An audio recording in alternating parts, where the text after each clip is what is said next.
Hello बच्चों, JEE main 2024 का question है 31 जनवरी शिफ्ट 2 का।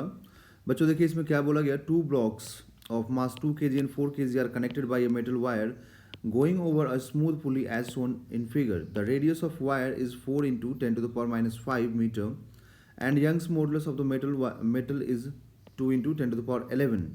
The longitudinal strain developed in the wire is 1 upon alpha pi. The value of alpha is, यहाँ जो longitudinal strain होगा उसमें वो डेवलप हुआ 1 upon alpha pi। यहाँ पे अल्फा का वैल्यू पूछा गया। यहाँ पर एक इस टाइप का सिस्टम है, पुली की हेल्प से एक 2 kg का ब्लॉक इधर है, एक 4 kg का ब्लॉक इधर है। तो बच्चों यहाँ पर आपसे पूछा जा रहा है जो वैल्यू, उसके लिए सबसे पहले आपको सोचना पड़ेगा कि यहाँ पे स्ट्रेन क्यों होगा, है ना, और स्ट्रेन का फॉर्मूला क्या होता है।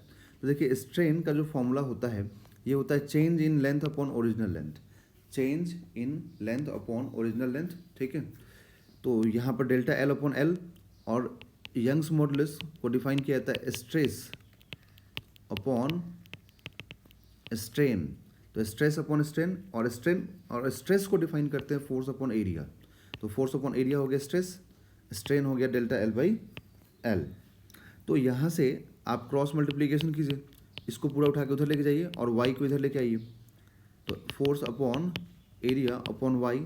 तो यहाँ से आपको बच्चों स्ट्रेन मालूम हो जाएगा, ठीक है।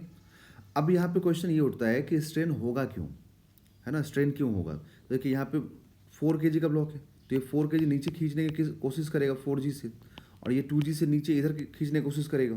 तो दोनों एक दूसरे को अपोज करेगा, तो इससे स्ट्रिंग में इलोंगेशन होने के चांसेस हैं। तो इलोंगेशन होगा तो चेंज इन लेंथ होगा, और अगर चेंज इन लेंथ होगा तो स्ट्रेन होगा ही होगा, ठीक है।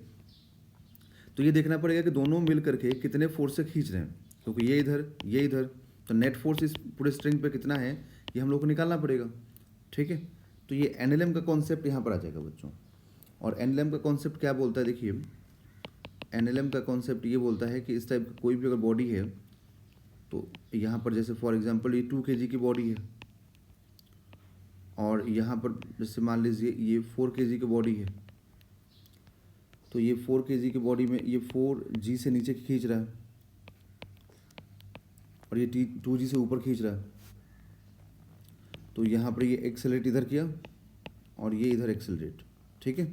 तो अब यहाँ पर टेंशन में हम क्या करते हैं कि नेट फोर्स डिवाइडेड बाई, ठीक है, net force divided by total mass करो तो एक्सेलरेशन आ जाएगा, फिर उस एक्सेलरेशन को यूज़ कर देंगे तो टेंशन निकल जाता है। तो अगर हम लोग यहाँ पर फ्री बॉडी डायग्राम से देख लें, तो देखिए free body diagram of 4 kg, तो 4 kg वाले में बच्चों फ्री बॉडी डायग्राम में डायरेक्ट भी इसका फॉर्मूला होता है ना, डायरेक्ट फॉर्मूला भी होता है m1g minus m2g upon total mass. But उस डायरेक्ट फॉर्मूले को मैं यूज़ नहीं कर रहा हूँ, क्योंकि बहुत लोग कोई एनएलएम में भी प्रॉब्लम होती है, तो यहाँ से वो सीख सकते हैं। देखिए 4G माइनस, क्योंकि 4G डाउनवर्ड में जा रहा है ना, तो 4G minus T is equal to 4a, equation number 1। अब अगर 2 kg का फ्री बॉडी डायग्राम बने, FBD of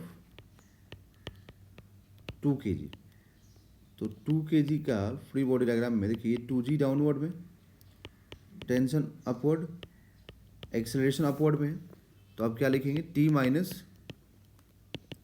2G is equal to 2a, equation number 2।